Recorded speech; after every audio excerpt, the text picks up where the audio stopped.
Hello. Hi, everyone. Thanks for all coming out today in great abundance. I think there were like 300 people signed up, and it looks like a bunch of you actually like came through with that. So that's really nice, but it's also not going to be like the nice, cozy, intimate workshop we were all dreaming of.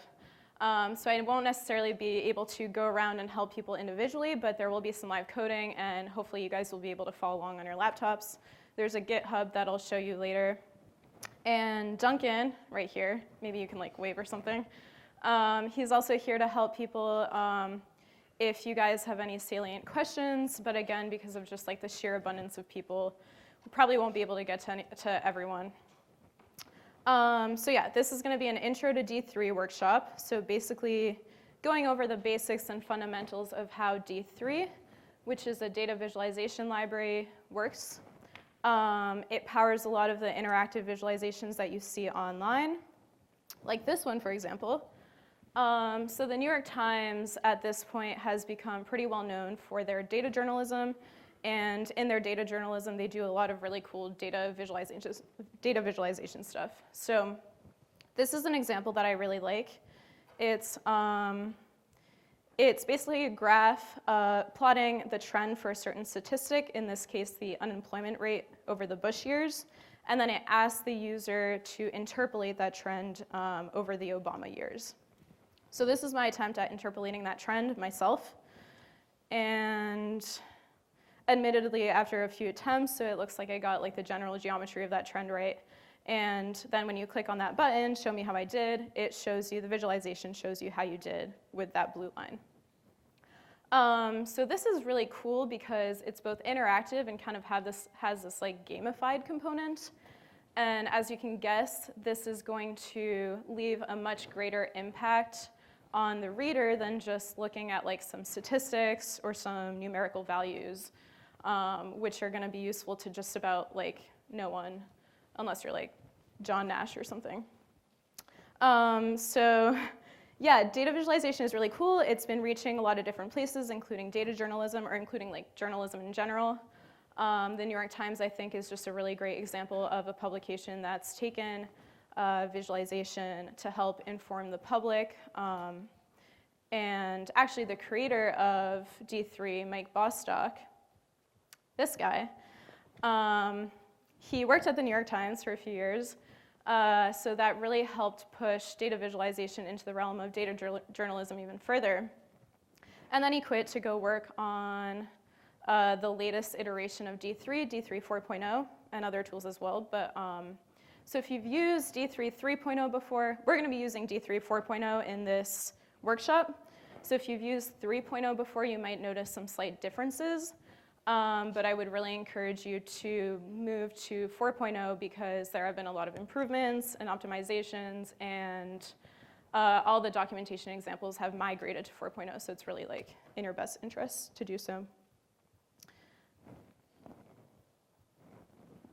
Oh, I get this just like ominous loading sign.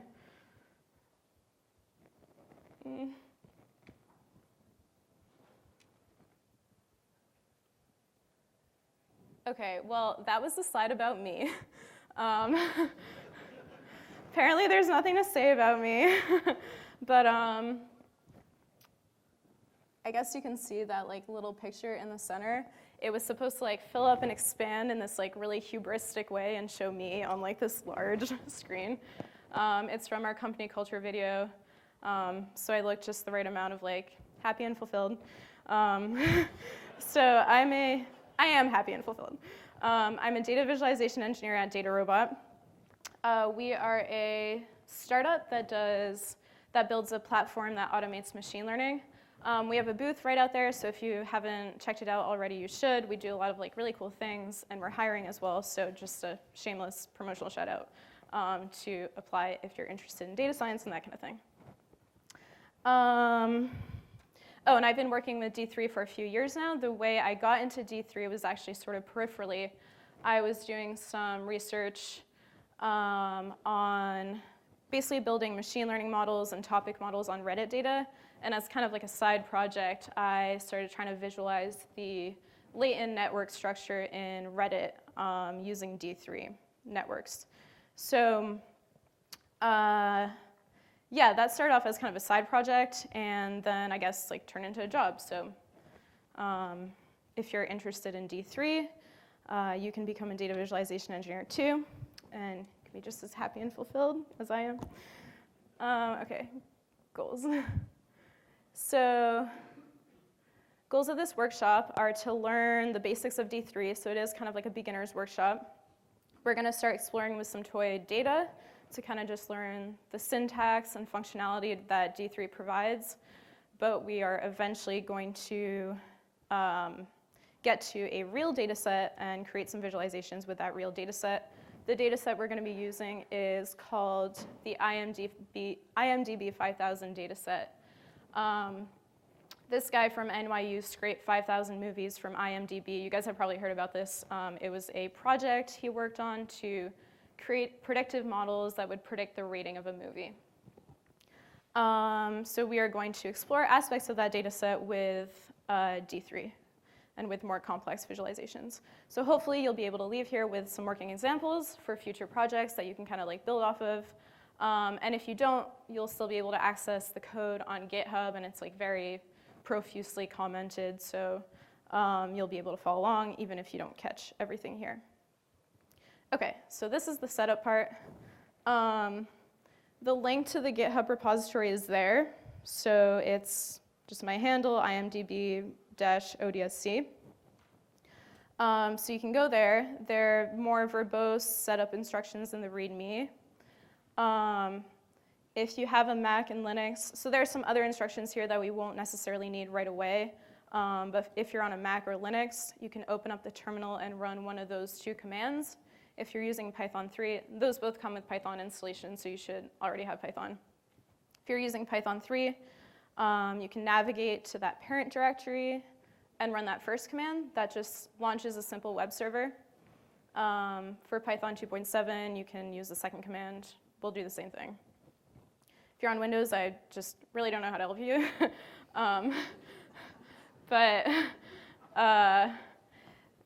There is so the reason we want to launch a server is because at one point, we're going to start with like some toy data, but when we want to get to like the real data, the IMDb data, we're going to use D3 to try to fetch that data. And what D3 does is it sends a GET request to the file path where our IMDb data is stored, and it thinks that's a URL. So we basically need like a server running to actually serve that file. So if you don't manage to get a server running, the alternative is kind of built in for you. You can go to, and I'll just show you here. So if you go to this repository, yeah, there are some setup instructions here. We'll be working from the workshop directory, and we'll specifically be manipulating and adding visualizations to this main.html file, which looks like this, just a blank file with D3 workshop at the top, which is specified here. These tags load the D3 library, a minified version of it, so as not to take up too much space, this D3 tooltip library. And then this right here, if you uncomment this, the data.js file actually stores the IMDb in a JavaScript object, so you can load that directly into your browser and just access it. It's called in a variable called data. So hopefully you guys have, so is the internet, like we're all going to be bombarding the internet at the same time, but have people managed to like clone the repository or just download everything? Maybe like raise your hand. Okay, it's like enough to keep going.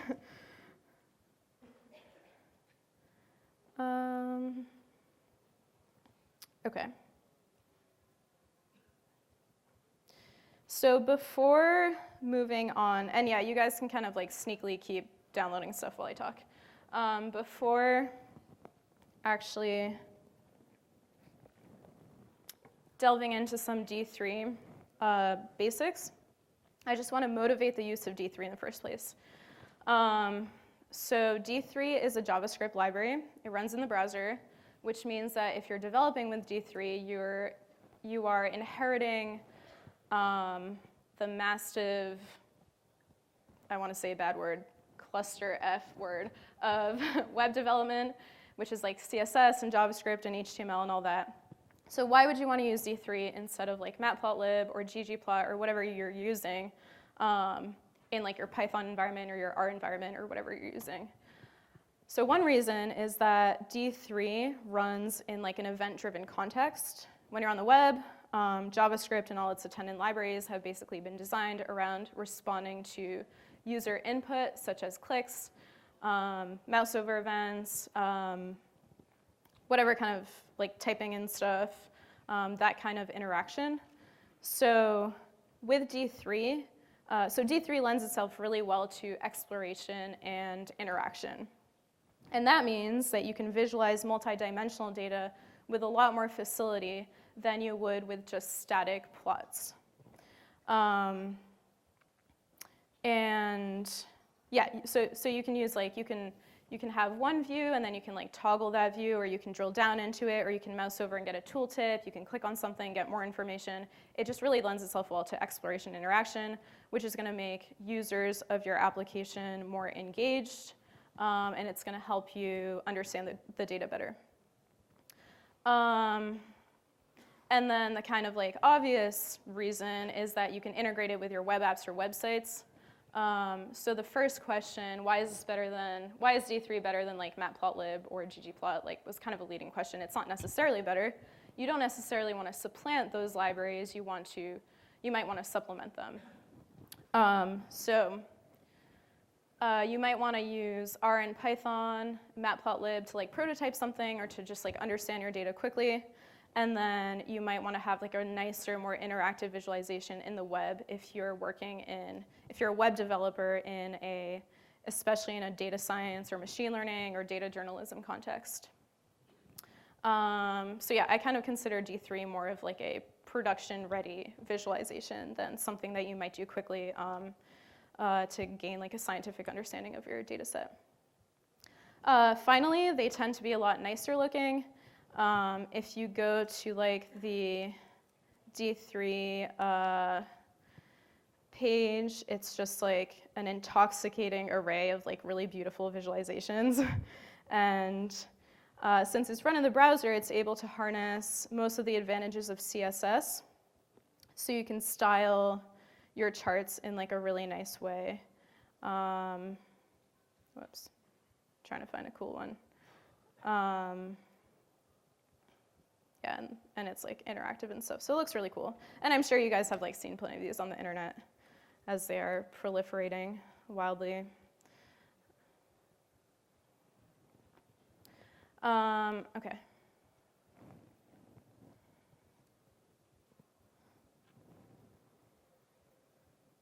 Okay, so I guess every time there's a picture on my slide, it's just like having a lot of difficulty loading. So I'm going to delete the picture from the slide.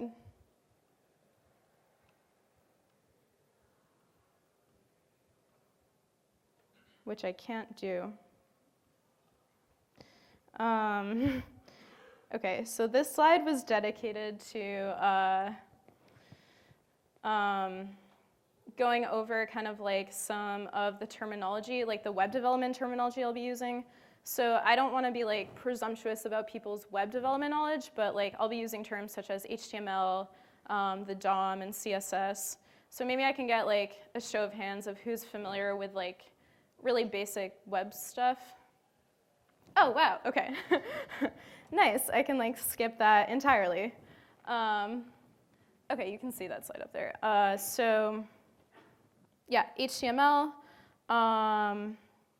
I guess I can just like skip this. I guess the one thing that I'll be referring to consistently is the document object model, which is basically the hierarchical representation of your HTML. And when I say things like we're going to be adding something to the DOM, that means we're going to be like adding a new element to the web page.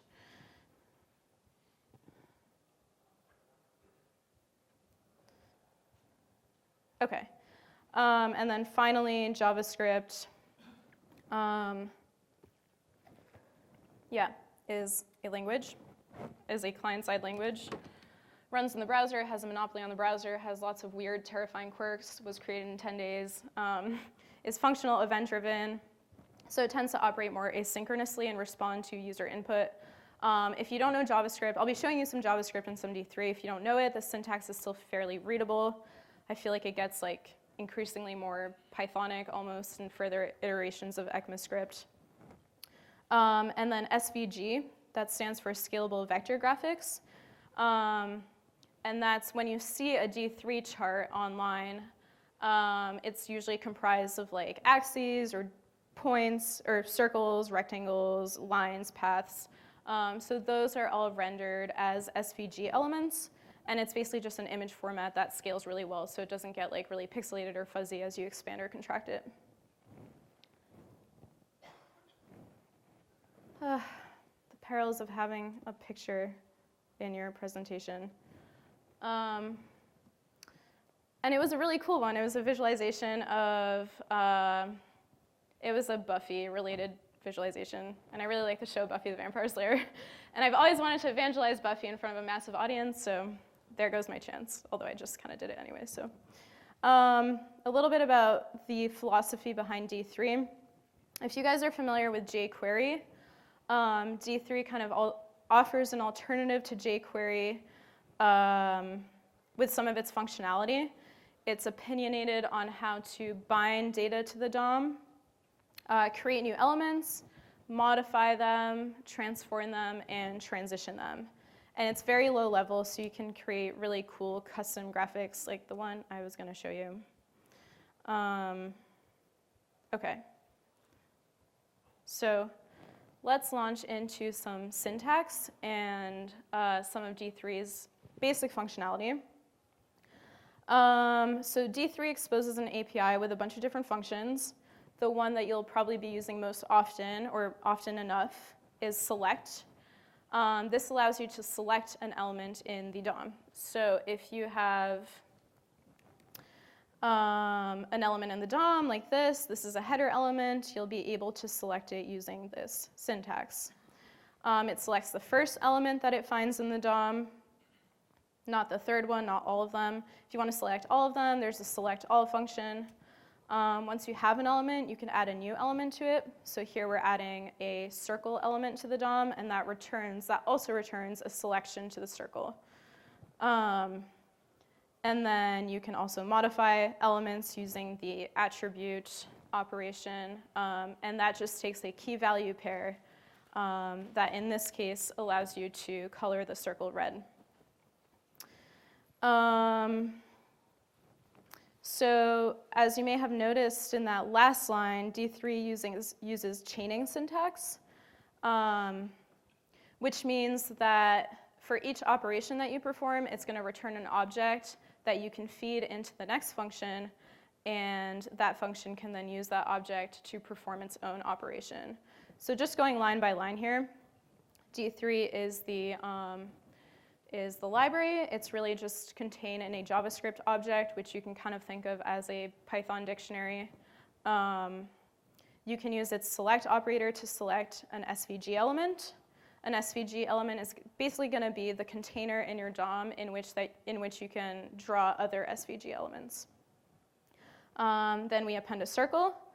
That adds a circle to the DOM and also returns a reference to the circle element, so that the attribute operator can take that in and color it red. And then that fourth line also returns a reference to that circle element, feeds it into the next attribute function, which modifies the stroke attribute of the circle, coloring it blue. So that's like the border of the circle, and that'll be blue. So here we'll end up with a blue circle, with a red circle with a blue outline. Okay, moving into something a little bit more data-oriented. So the D3's data function is really important to understand. So let's say that we have an array of data that has 5 values. And we want to represent those 5 values as like 5 circles, for example. We are going to select all the circles in the DOM. And at this point, we actually have no circles, so it's going to return an empty selection. And then what data does is it takes that selection, and for each data point in the array, it's going to create a circle selection. And then it returns an object with two functions, enter and exit. And enter returns an enter selection, what's called an enter selection, and exit returns what's called an exit selection. The enter selection returns all of the new selections that don't yet exist in the DOM. The exit selection returns all old selections that once existed in the DOM, but no longer correspond to a value in the data array because that value has disappeared. So this will become a little bit more clear with some more examples, but yeah, let's look at those. So we have our same data array. We select the circles, we bind data to them. We call our enter function, which returns all of those new data points. So data for each element in the array, data creates a selection. Enter returns that selection. And then for each element in that selection, we actually append a circle. So that's the step at which point we actually add a circle to the DOM. So data, yeah. And then we end up with what we have down here. 5 circles in the DOM, each associated with a separate value from our data array. Okay, so to get a tiny little bit more complicated, let's say that our data array has changed, and at a future time step, so you know our data is constantly changing. Maybe you have like time series data that's changing every minute, and you want to constantly be updating your visualization. So now our data contains 1, 2, 3, and 9. And instead of having those 5 original circles, we want to have circles that represent those pieces of data. So we're going to do the same thing, select all the circles, bind the data to them, call exit, which is going to return the elements or the selections that no longer exist. So at this point, D3 is smart enough under the hood to figure out the diff between the previous array and the current array.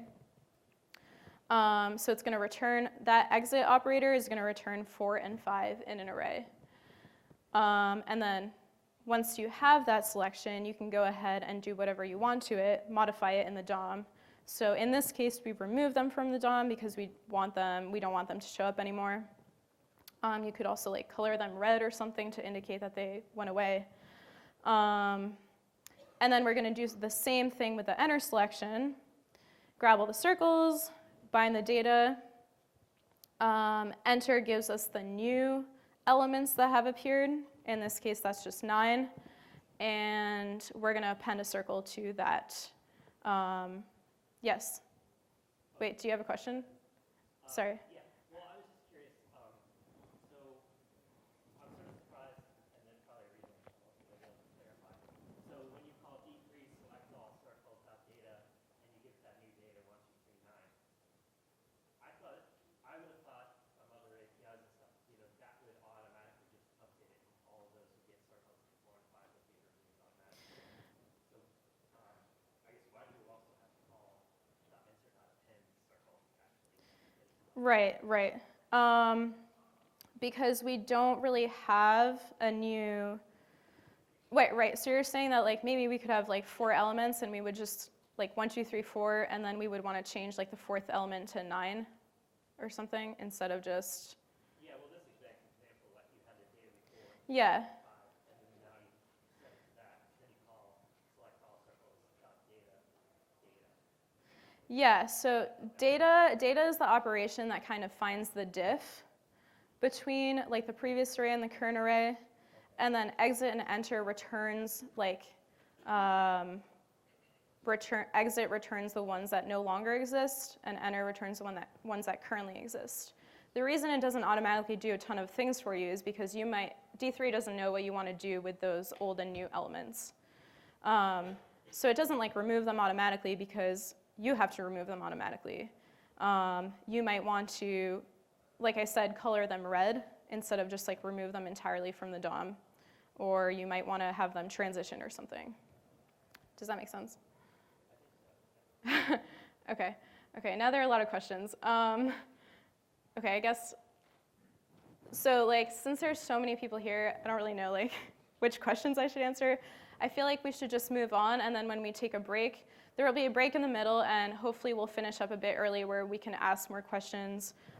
This will also become more clear as I do some live coding, when we'll be able to see it live. We'll be able to see it actually happening on the screen. So yeah, sorry, I won't take any questions right now. God, that feels like totalitarian, but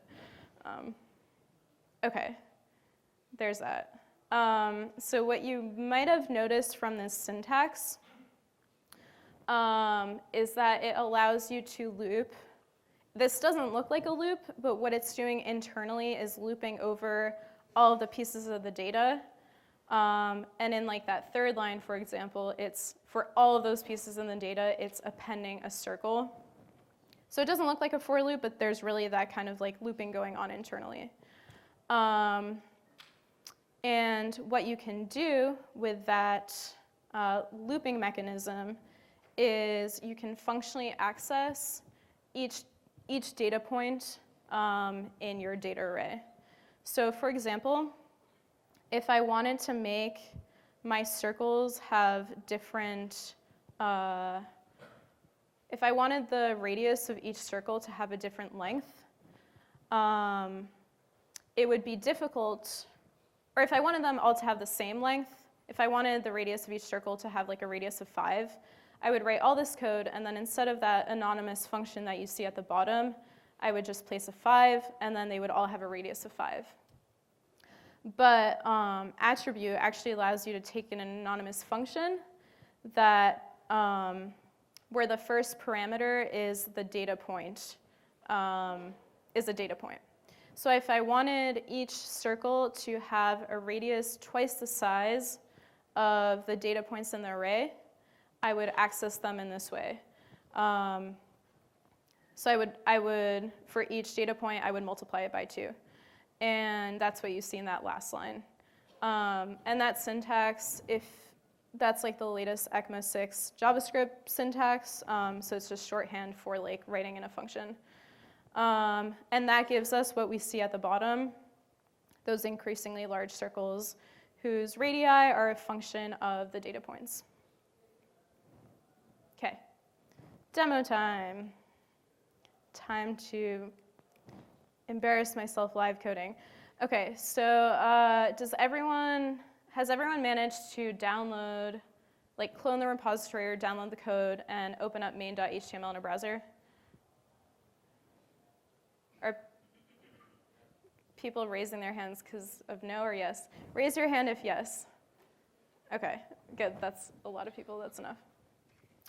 Okay, so what you can do now is you can right click, and this is going to be slightly different depending on the browser that you're using, but I'm using Chrome. If you right click in Firefox or other browsers, you should see something like inspect, and then you can go to the JavaScript console, and that just allows you to execute JavaScript commands like this. It's just like, if you're used to Python, it's just like similar to going into the Python shell and doing stuff. Okay, so we're gonna be going, and you should be able to access D3 like this. You can just type in D3 and that returns the D3 library, which is really just in this object.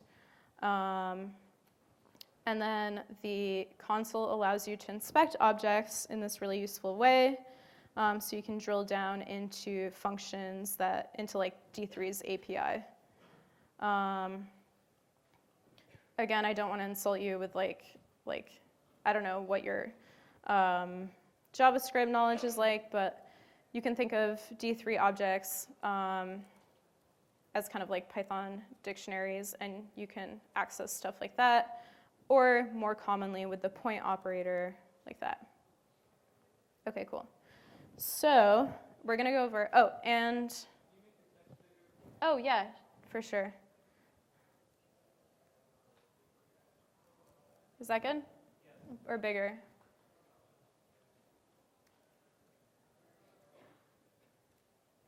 Okay, so here's D3. Okay, so let's examine the DOM for a second. This is the document, this is like the HTML that defines what our web page looks like. We have the main body, we have this section here that contains the header, which just says D3 workshop. We can even modify this to say whatever text we like. And then we can go back to the console. So let's take a look at some of the stuff that we learned.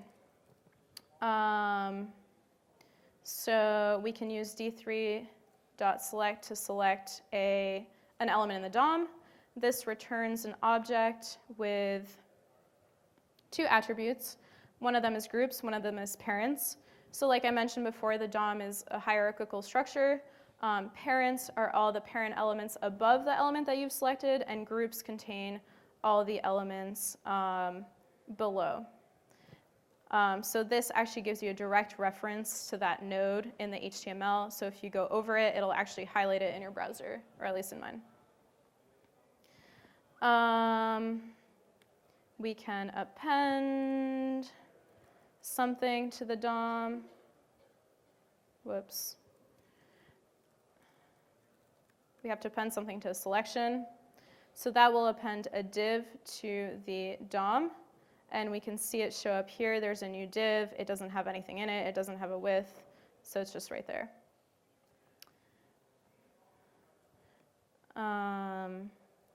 But what we really want to start doing is drawing SVG objects. And in order to do this, we are going to actually append an SVG element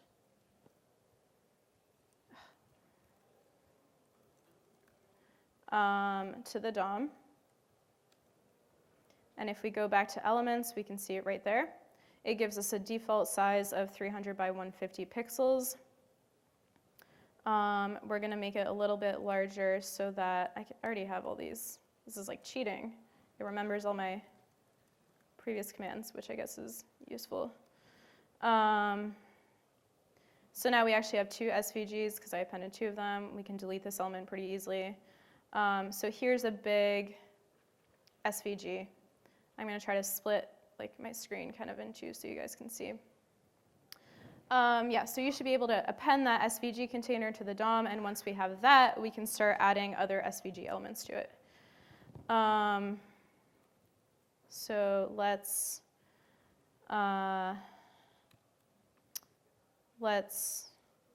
delete that actually and start over. Oh, I had already saved that. Okay. So here's our SVG element. Let's append a circle. Okay, I'm not going to see anything, obviously. Well, I am going to see something in here, a circle, but we haven't given it any attributes. So we want to do that. We want to give it a radius, let's say, of 30 pixels. And then we also want to give it an x and y value. And that's going to be relative, so that's the circle's position, and that's going to be relative to the overall, to the SVG container that we just appended. So let's position this a little bit inwards. Okay, there it is. And we can also give it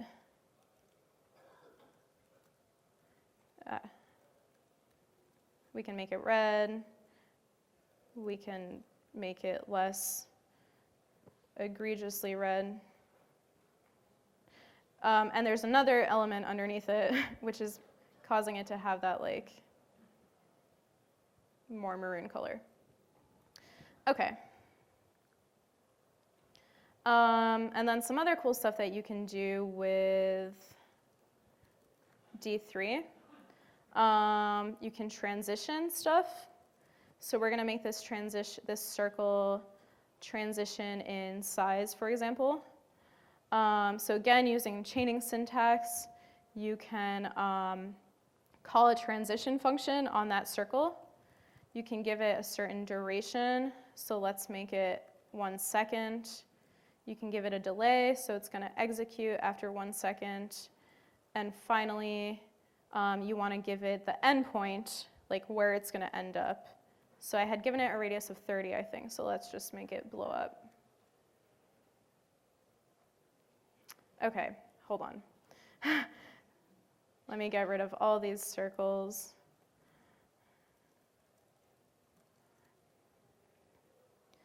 And then I'm going to create a new one, and then I'm going to make it transition.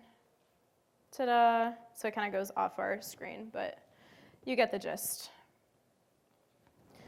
Okay, so now we're going to actually do something. Yep. This? Yes, I guess I can make it a little bit larger.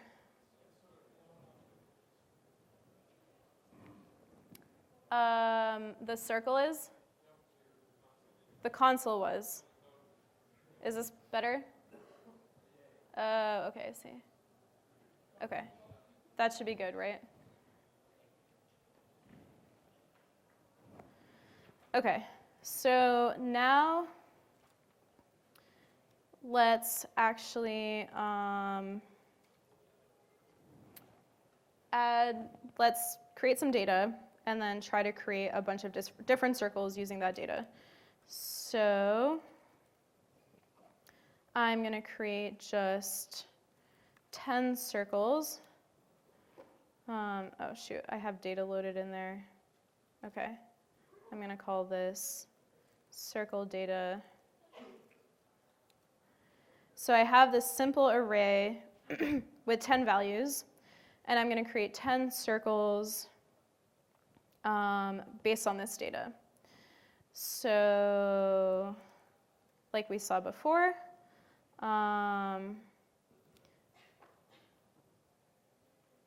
delete. I'm going to select all my circles. I don't have any yet. I'm going to bind the data to that selection. That goes ahead and makes a circle selection for each. Sorry? Oh, thank you. I'm going to grab all the new elements. I'm going to append a circle. I'm going to give it a radius proportional to the data point.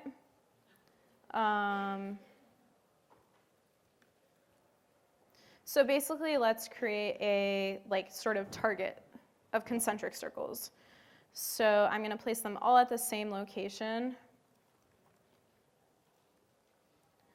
I'm going to give them no fill so that we can actually see the concentricity. And I'm going to make them outlined in red. And naturally, I don't see them because this is a live programming session. Shoot.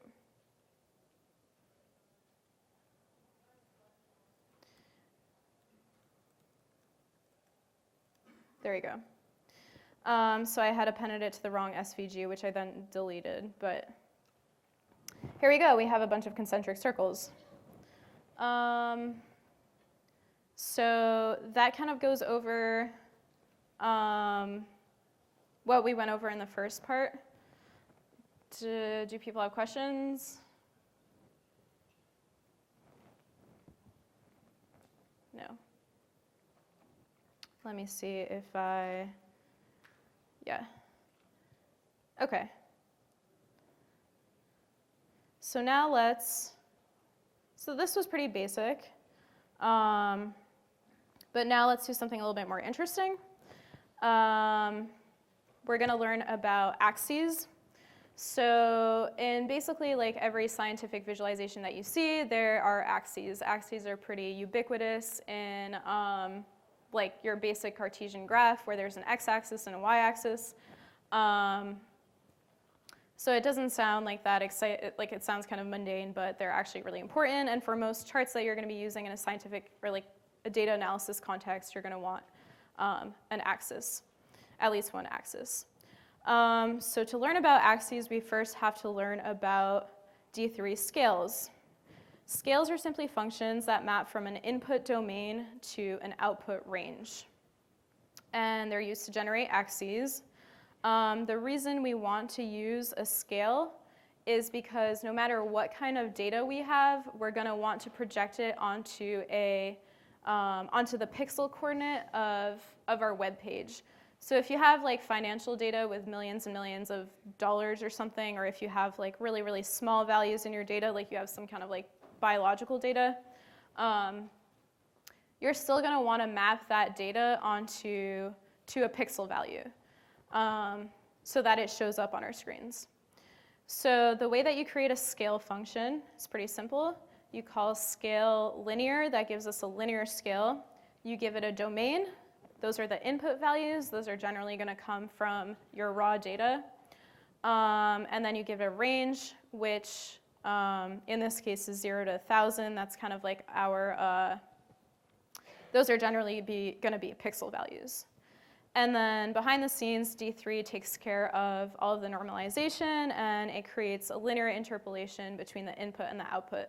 So in this case, this scale is going to give us, it's going to scale whatever inputs it gets by a factor of 10. So if you enter 10, it's going to give you 100, 20, 200, et cetera. D3 gives you a bunch of other types of scales, like power scales, log scales, time scales, categorical scales, a whole panoply of scales. And then in order to actually draw an axis, we're first going to want to create, or we're going to want to initialize an axis generating function. So D3 exposes 4 types of these functions. If you've used D3 3.0, you might notice that the syntax has been kind of simplified to encode the orientation of the axis in the function. So we have axis bottom, axis top, left, right. And the axis takes as input a scale function.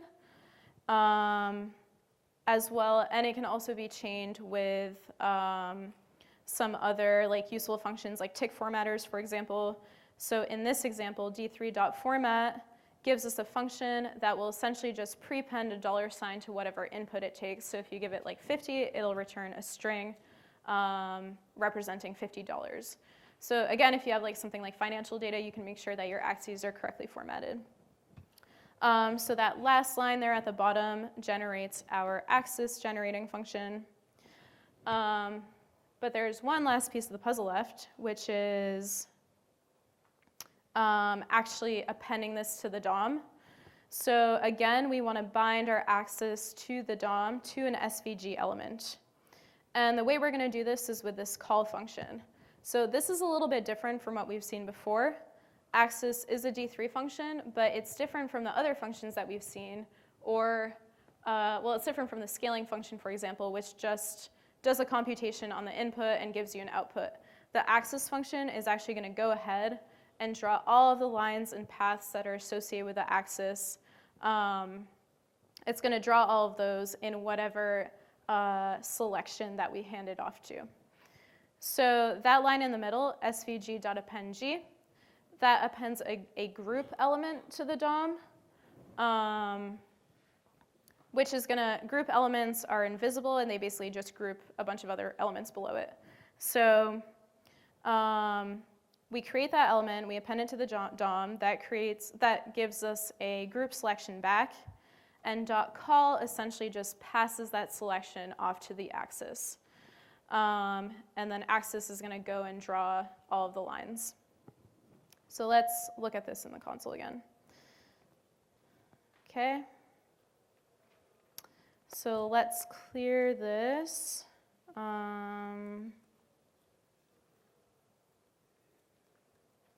going to remove all those circles. So let's generate some more data.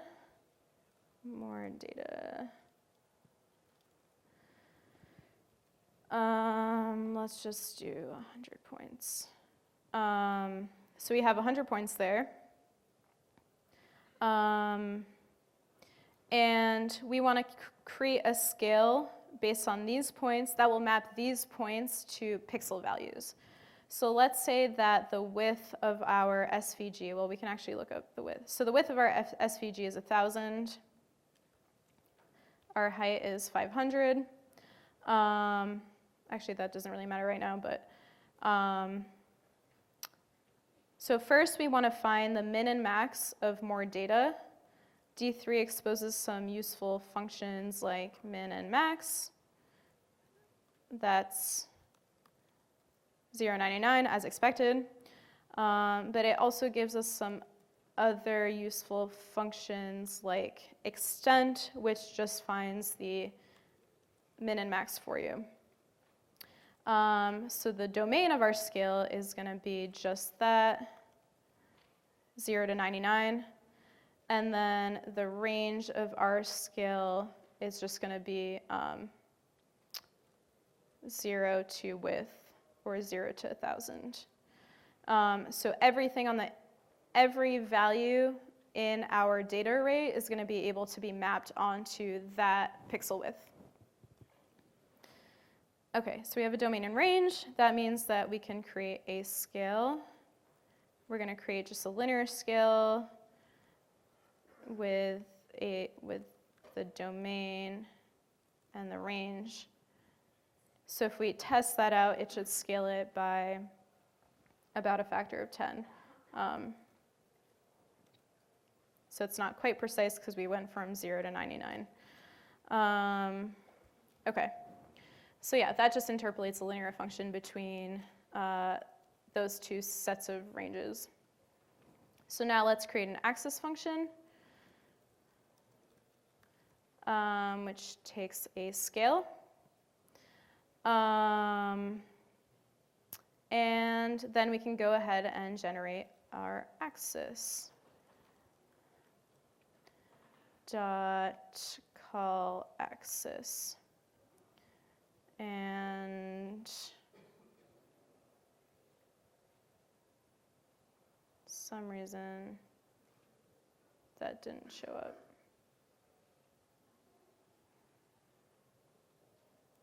Oh, it's because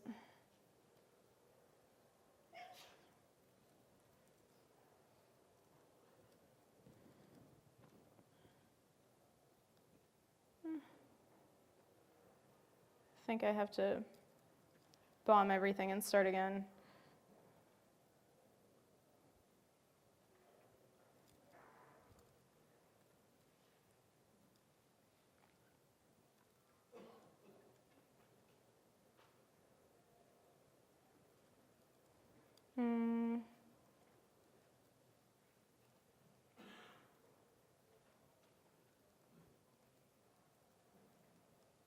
Okay, there we go.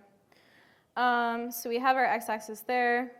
It's going a little bit out of bounds, but that's our x-axis. Of course, if we want to have a visualization above that, we're going to have to translate it downwards a little bit. And we can do this by simply using this transform attribute to translate it. Sorry if that, has that been off the screen again? Sorry about that. Sorry?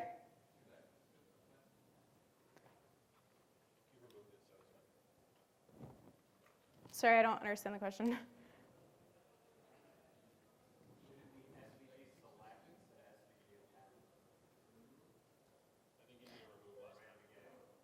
No, this should be fine. We append, we're appending this group element, and then,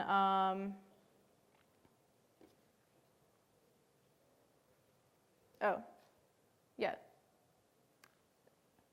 Like the append operator returns the selection to the group, so I could have also done and that gives me the selection, and then I could have done axis selection or dot call axis. Oh, shoot. Okay, but what I wanted to show you was how to translate this over. So we're going to want to translate it down almost the whole width, or almost the whole height of the SVG, so that we can actually have it at the bottom of the visualization.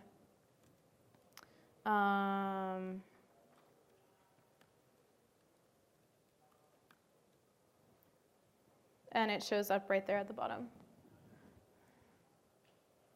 Cool. Some other cool things that, oh, and I guess I can demonstrate how this, actually I won't do that. You saw the code. There's the code there for formatting the ticks, so you can kind of explore that on your own.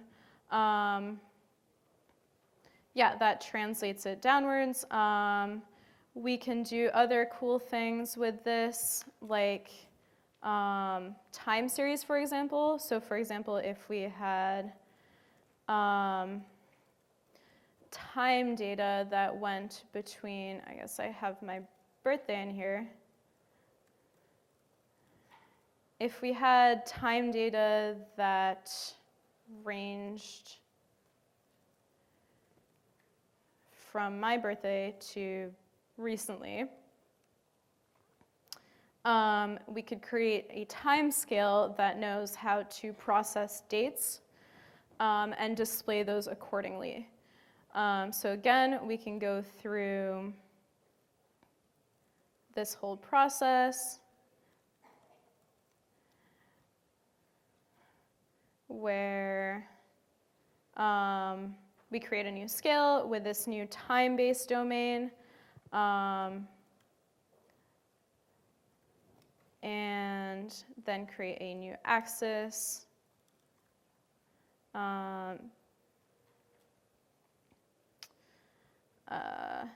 That takes this scale, and then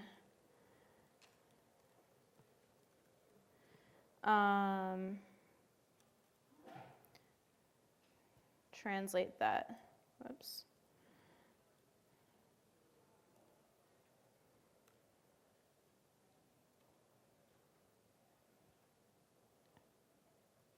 Oh, shoot. Okay, so the mistake I did here was that I did not use a time scale. So if you're using timestamp data or dates or whatever, you want to make sure to use the time scale so you don't have to do any of like the time formatting yourself. I'm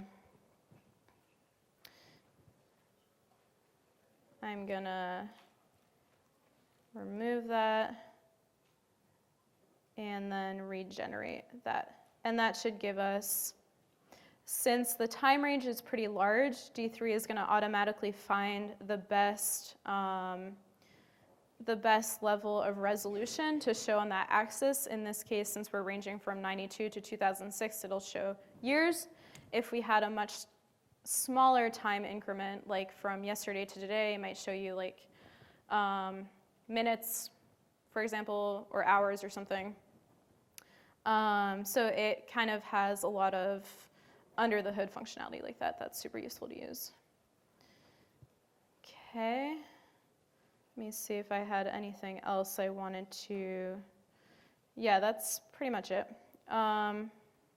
for scales and axes. Okay, I was gonna take a break, but we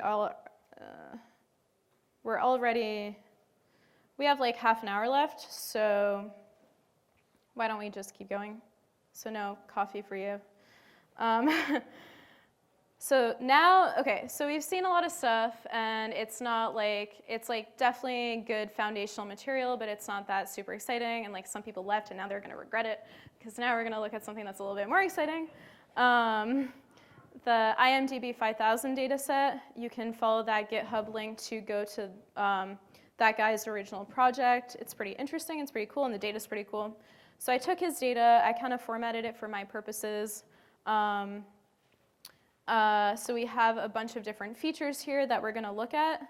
This is the entry for the movie Avatar, which has an average rating of 7.9. It gives you the budget involved in creating the movie, gross revenue, what kind of genre the movie was, number of Facebook likes, blah, blah, blah. So we are going to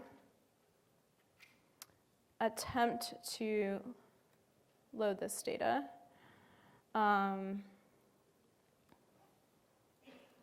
Yeah, so if you're using, if you go into your main.html file, if you're using a server, how many people got like a server running? Okay, a fair amount of you. Okay, so I'll show you how to do that. Otherwise, you can go into your main.html. You can uncomment this line, and if you just open that file path in your browser, you should be able to access the IMDb data in your browser. And you can explore like this. This is some horrible movie, most likely. Otherwise, if you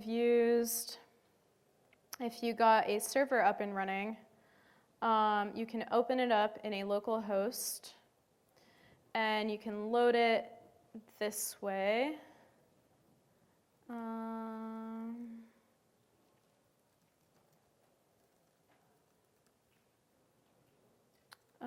Whoops.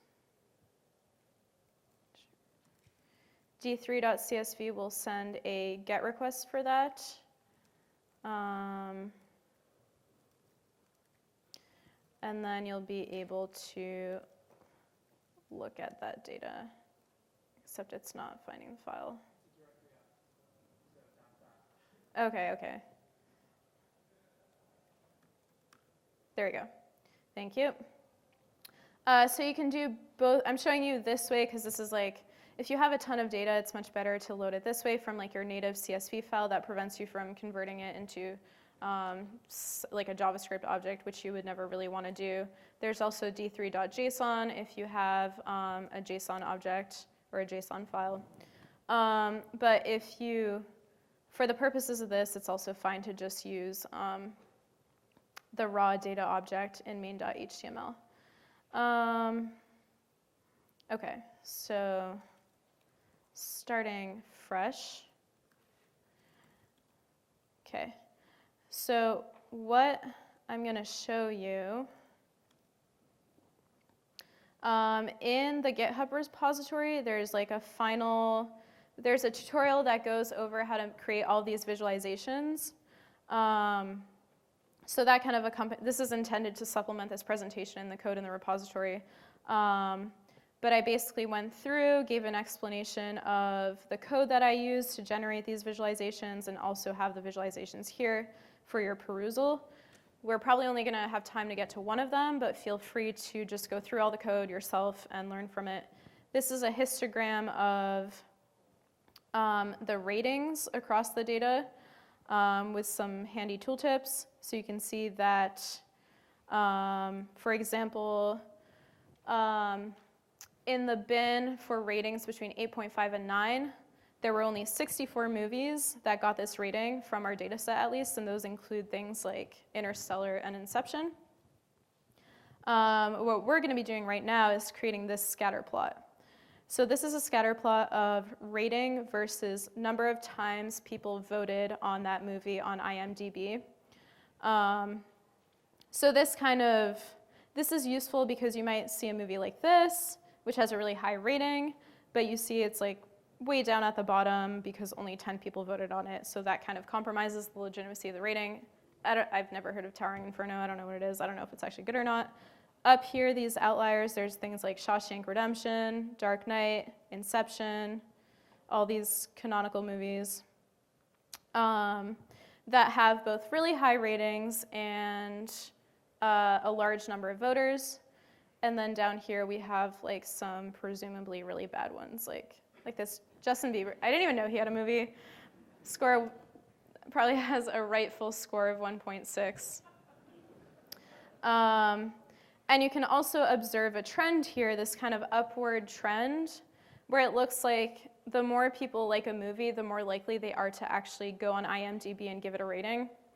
I would suspect there's more of like a U-shaped trend for things like Amazon ratings, where people go and leave a review on a comment if they either really hated it or really liked it, but probably not if they thought it was like mediocre or just like didn't have an opinion on it.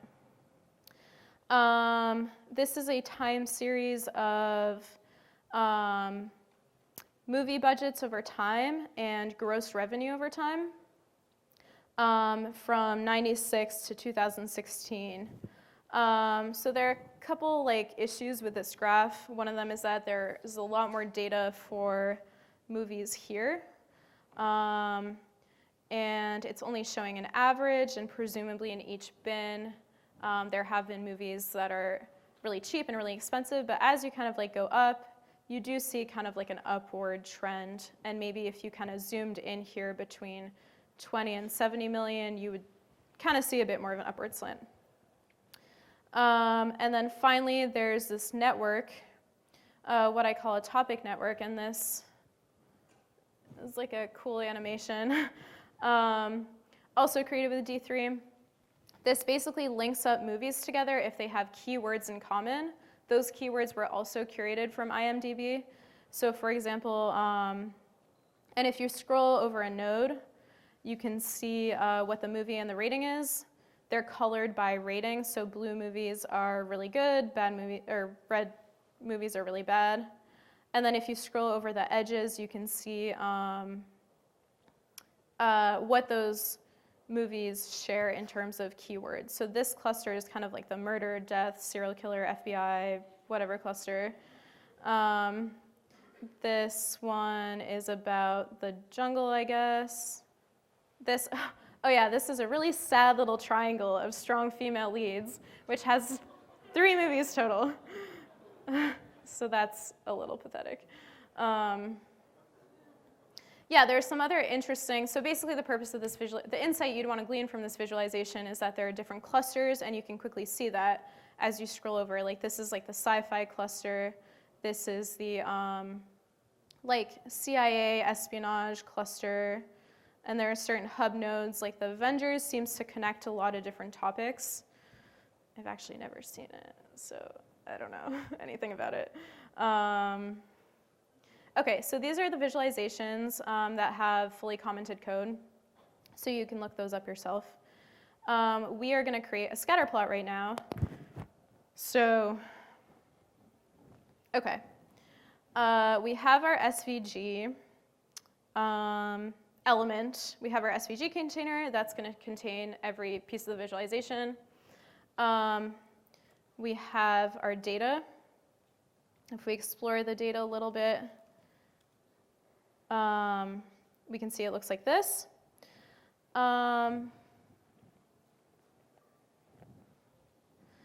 So the values that we're concerned with right now are the score or the rating of the movie, because we're going to plot that on the x-axis. And we're also concerned with the number of users who voted. So we are going to be accessing these values over and over again as we generate this code. So it's going to be useful to have a function that just directly accesses those, and that also parses it into a float, because right now these are stored as string values.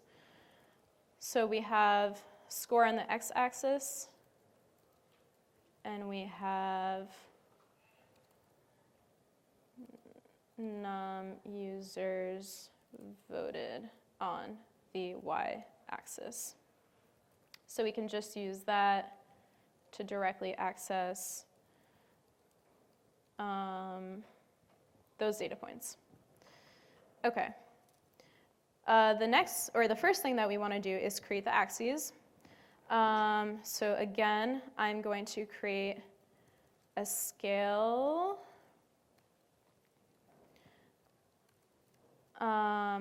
with the min and max in the data.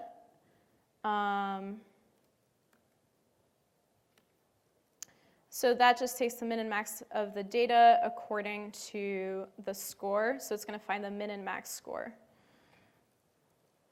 And our range is just going to be like whatever that pixel value was. And then on the y-axis,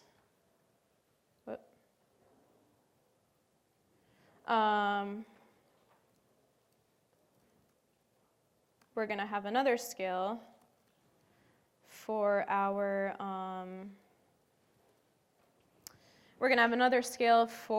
the ratings, and that's going to go from pixel value 0 to 450. The reason I'm inverting those numbers there is because the pixel coordinate system goes from 0 at the top to 450 at the bottom, instead of like in a normal Cartesian graph where you start off with 0 at the bottom and go to 450 or whatever at the top. Okay, so we have our two scale functions. Now we're going to create our axis functions.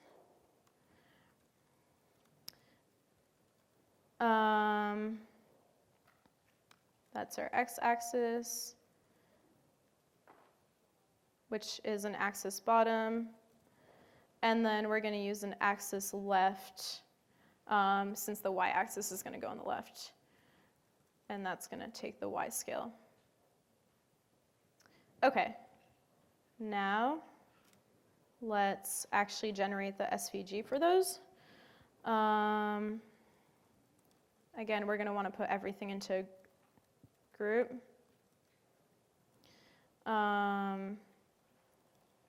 And we're going to want to transform it, translate it down. Whoops.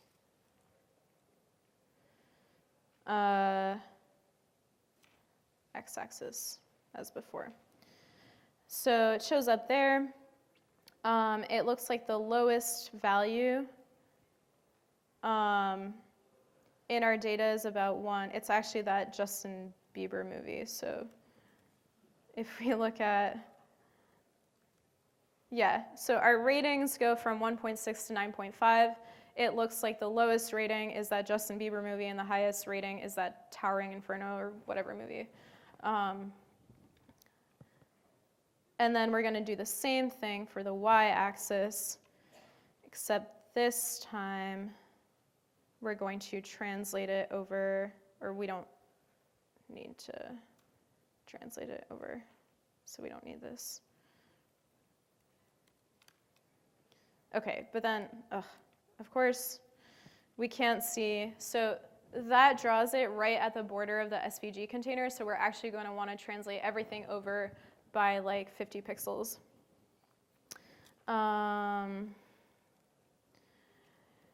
So let me just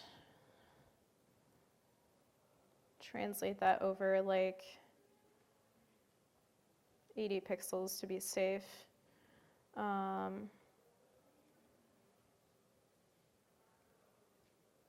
And then translate the y-axis over 80 pixels to be safe as well. Okay, so we can see those values now. Now we're going to want to plot some points. So we saw how to plot circles before, so this is kind of just going to be an extension of what we already learned. We're going to make a circle selection. We're going to bind our data to it.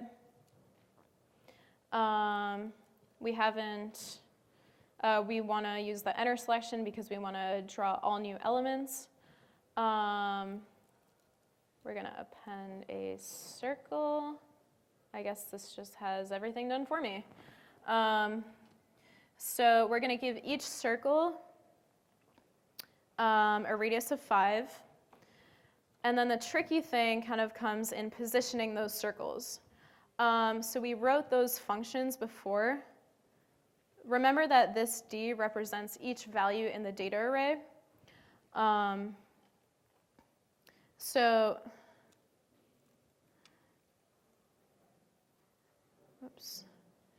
this allows us, so each value in the data array is actually an object with a bunch of different attributes, but we wrote that handy function earlier that allows us to just grab the actual attribute that we want from that object.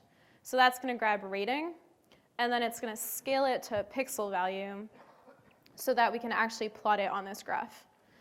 And the reason that we should actually put 80 here, we translated our whole graph over by 80 pixels. So we're going to want to also translate the circle over by 80 pixels.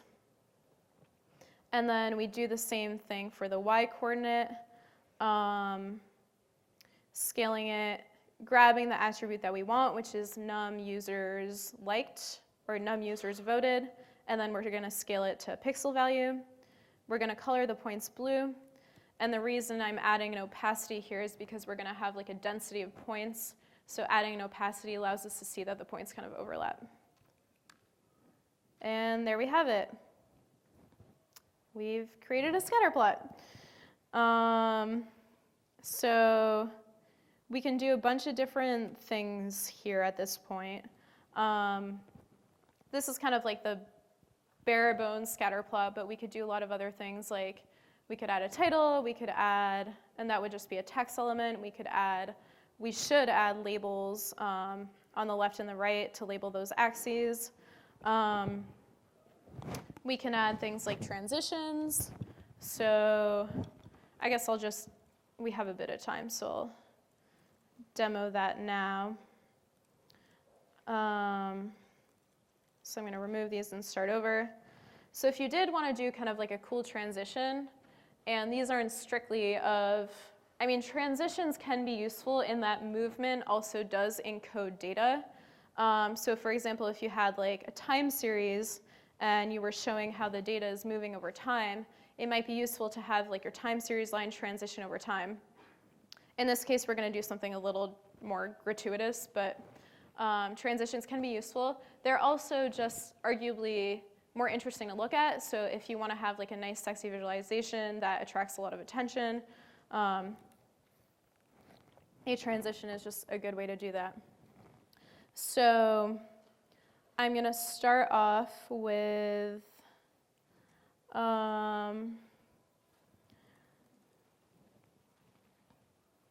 what we had before. The only difference here is that I'm going to start off with a radius of 0. So I've created all of these circles here, and it might be worth showing them here. What is going on here?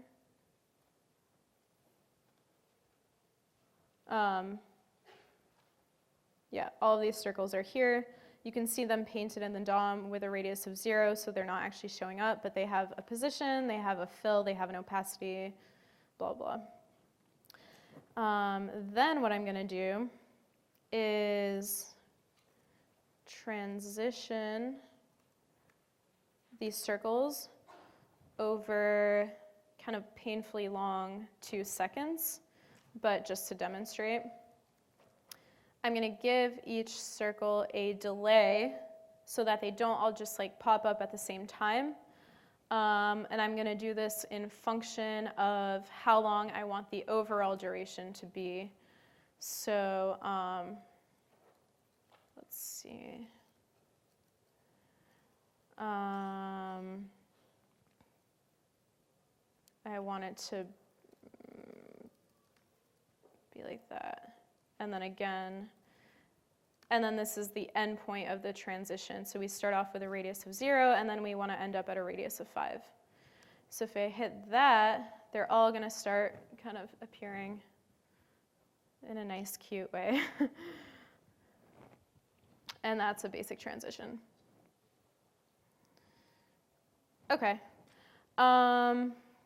So that's most of what I had prepared, I think. So we have like 10 or 15 minutes left. I guess I can take questions if you have any questions, or we can, if someone wants to see how some of these other charts work, we can go over that. Or if y'all just want to leave, you can do that too. Yeah. Yeah, so when you, so your enters and exits have to be paired. Do you think, or do you have to be concerned about how you, or can you keep entering and then keep exiting? Is there something that keeps track of like where you are? It not.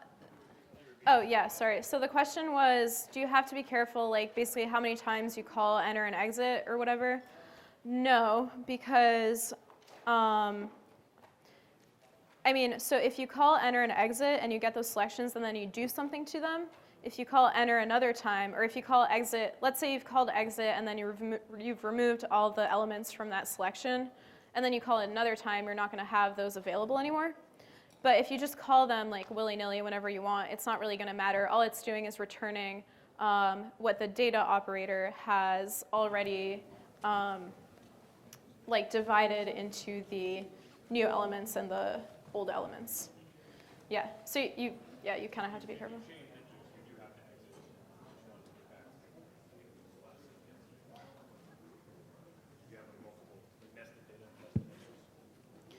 Oh, so if you have like data, like if you have like a circle within a circle within a circle. Okay, good. So actually, there's a mic for the questions for other audience that could be easier to hear. Wait, what? Oh. There's a mic for the okay. questions. So just raise your hand. I'll just hand the mic for you. Any other questions? Yeah, there's a couple of them here. Okay. One way back in the corner. That's right, I can talk pretty loud. Yeah, I was just wondering if you can actually chain some native JavaScript functions in with the chaining. It almost looked like you were using some jQuery inside of the, like the delay function. Or do you have to stay within the D3? You mostly have to stay within the D3, yeah. Yeah, D3 is kind of like an alternative to jQuery in that it defines its own ways of selecting elements or adding elements or modifying them or whatever. But it also obviously has all that extra like data functionality. Mm-hmm.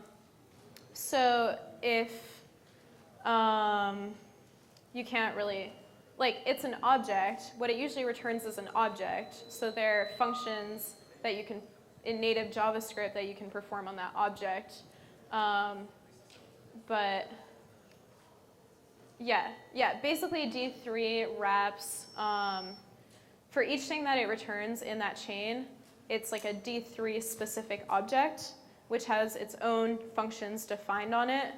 But you can do whatever you would normally do on an object as well in JavaScript. Okay. Yeah. And then were you also, are you able to target classes or some IDs from inside of your DOM? Yes. Okay. Yeah. Like you can do d3.select the class attribute or like the ID or whatever. Yeah. Okay, great. Thank you. You can also add remove classes and Okay. that's do the work as well. Yep. Okay, great. Thank you. Yeah, so how would you handle, so this is for a static set of data, how do you handle stream data or real-time data that still needs to be plotted, where you have to not only move the data, but also follow the x-axis anyway, to have it follow? So if you have like new data, how would you constantly update the chart? Yes, yeah. Yeah. So for example, for the scatter plot, if you have new incoming data, you would have some kind of listener that sees if the data has changed. If the data has changed, you would redraw the whole graph, but with those enter and exit selections.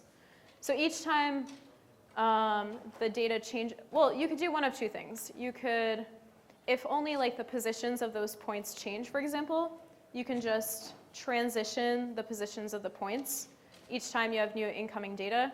If the number of values in the data array is changing, you would have to use the update and enter, or the enter and exit selections like I demonstrated before to kind of like, and that ends up redrawing the whole thing. Yeah. And then as for the axes, you can also transition those axes just by calling the axis with the new like scale and axis functions. Yeah. Yeah, and use D3 extend to get like the new max and mins of your data. And you can also add a transition. So we briefly saw how to do transitions. you can add a transition to that axis. So not only does it just like repaint the axis, it'll transition it in like a nice smooth way. So you'll get this like scrolling animation kind of on your axis, and that looks cool. Yeah. Hi, you demonstrated interactively using the browser console. If I wanted to build more complicated, reusable libraries of D3 code, what kind of tools or techniques do you recommend for that? So I mean, that's a pretty broad question, but yeah, like I would definitely not keep doing everything in the console. In the GitHub repository that I have abstracted some of the functionality that I showed into these different functions, and so like at the very basic level, you can abstract something into a function, reuse that. Like for example, this scatter plot function takes in data and then draws a scatter plot based on that data, so you can reuse that.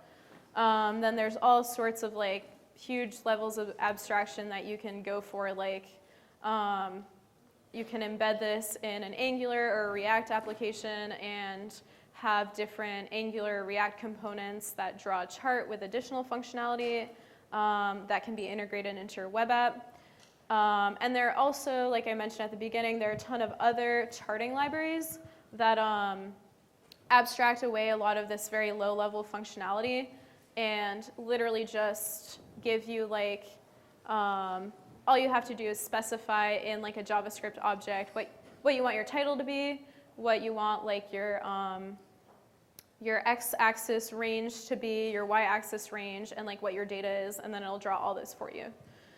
So there are already libraries that create reusable components, and you can create reusable components yourself.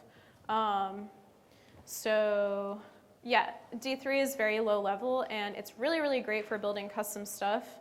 But there are definitely a ton of other tools out there that get rid of all the more complicated, granular stuff.